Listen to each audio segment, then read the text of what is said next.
Okay, so this is the final video for section 8.3. So why don't you, and in this video, we're going to be looking at ways of comparing two proportions of success or two proportions in general, right? So pause, copy, and then play. All right, so first one is relatively straightforward. We're looking at the z-test for the difference of two proportions, all right? And in this example, we've got two binomial populations, all right? So two ways where we're counting successes in two different scenarios. And we're going to assume that these two scenarios are independent of each other. And our null hypothesis is that the two proportions of success are the same, and the alternate is that they are not, okay? So our test statistic is this guy Z.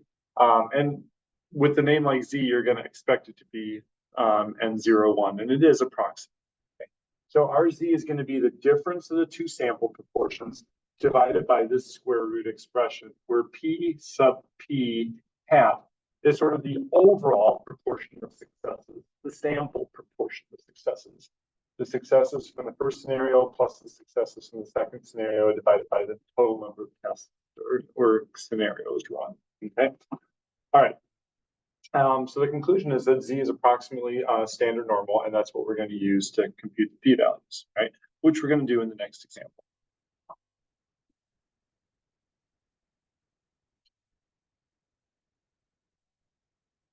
Okay, so why don't you pause, copy, and play. So we do two surveys, right? We do a survey of some men, we do a survey of some women, and we ask them, do you believe in an afterlife? So 550 of 684 surveyed women do believe in an afterlife of some form. 425 of 563 surveyed men do. And we want to know whether this indicates a differing belief in the afterlife based on gender, okay? So women are going to be my first group. So N sub 1 is 684 women.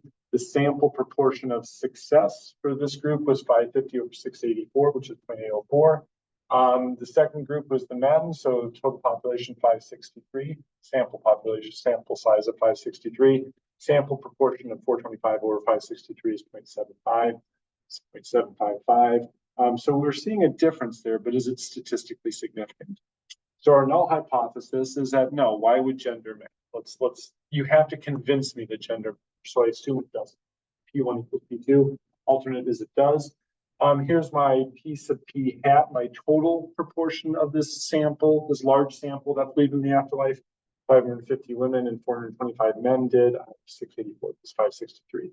So 78.2% of the surveyed people believed in the afterlife. All right, so I create my z-stat. So I look at the difference of the sample proportions over P sub P hat, 1 minus P sub P hat, 1 over N1 plus 1 over N2, and I get this number 2.0936. And we can do a lot of work to show that that statistic is approximately standard normal, okay? But it's going to be a fair bit of work involving the binomial distribution. But we get this z-stat of 2.0936, and we're looking for a two-sided p-test, okay? So I want to know what is the probability that my proportion, my z-score could be as or more extreme than 2.0936. So for the two-sided one, I'm going to do 2 times the probability that z is greater than or equal or just greater than 2.0936. And that's an easy computation, especially for R, and I get 0.036, which is below that 0.05 threshold.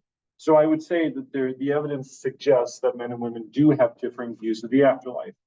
And I didn't have to do the other side of the test since N01 is symmetric.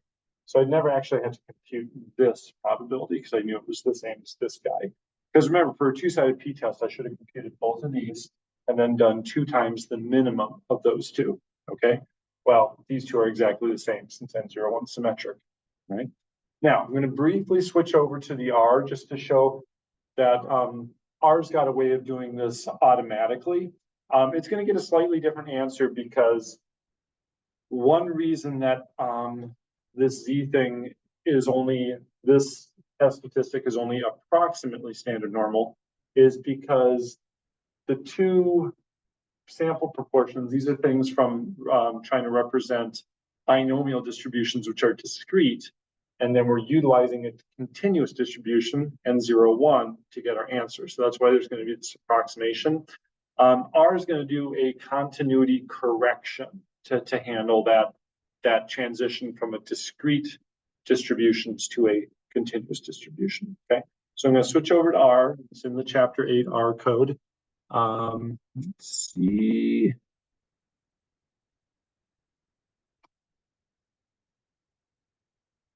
So line 61, and there is prop.test and C550, 425, so 550 and 425 with the successes for the two populations, and then C684, 563 with the corresponding sizes of the two samples from which those successes were drawn.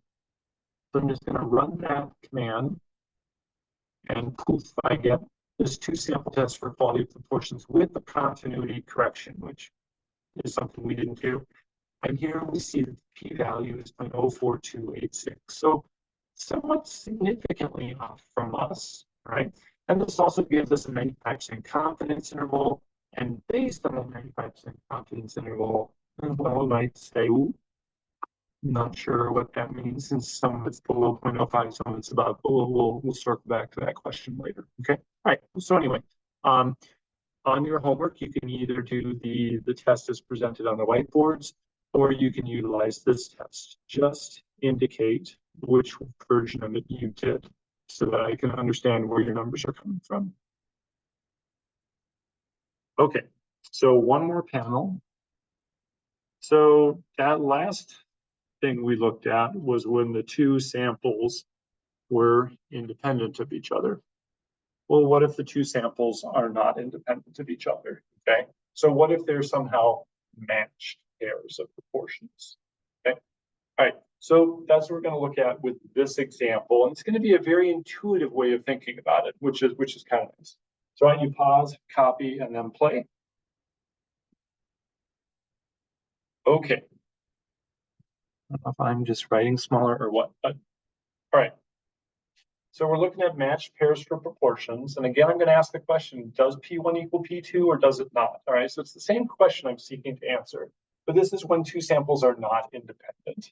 And we'll do it via example here.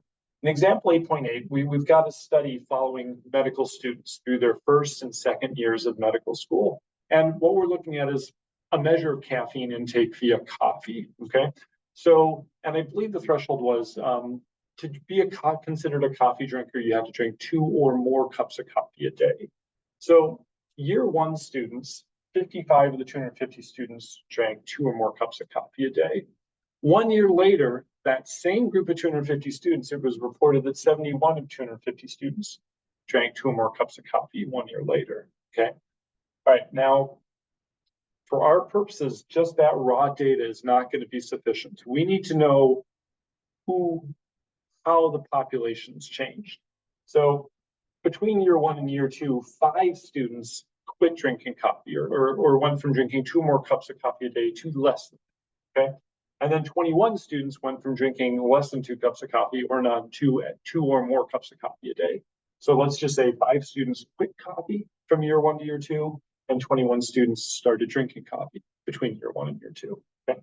And the question is this difference in numbers statistically significant? All right. And so we're going to be using something called McNamar's test. And that is to basically say, let's ignore the people in our samples whose behavior did not change. So I don't know how many, only 26 people's behaviors changed from year 1 to year 2, those 5 and those 21. So let's just focus on those 26 people whose behaviors changed. Now, if we think there's no real statistical difference between the coffee drinking in year 1 and year 2, what we're basically saying is, of these 26 people, we would expect about half of them would change their behavior to start drinking coffee, and about half of them would change their behavior to stop drinking coffee, something like this, okay? So that's our null hypothesis. Will be 50% of the changes we witnessed were to start drinking coffee, and 50% were to stop drinking coffee. And the alternate hypothesis is, oh, no, it's not a 50-50 behavior change, okay? All right, so in other words, H0 is going to be the probability of shifting to drinking coffee is going to be 50% for the changers. And the alternate hypothesis is it's not 50%. And under the null hypothesis, we assumed X, the number of people who start drinking coffee, follows a binomial distribution with 26 people and 0.5% chance of success with each one. Okay. All right. Well, to get the two-sided p-value, I've observed an X value of 21. 21 people started drinking coffee. So my two-sided p-value is going to be 2 times the probability that X is as extreme or more extreme than that. So 2 times the probability that X is greater than or equal to 21. Now I can compute that by hand. There's my binomial PMF for I, and I'm going to go from 21 to 26 and double it. But that would be tedious. So I'm just going to give it this R command. I won't flip over to R. We've seen this, I think we've seen this command before. But anyway, if you type that in exactly, or if you go to example 8.8 in the R code, you should see it. And we get a p-value of 0.0025. Okay.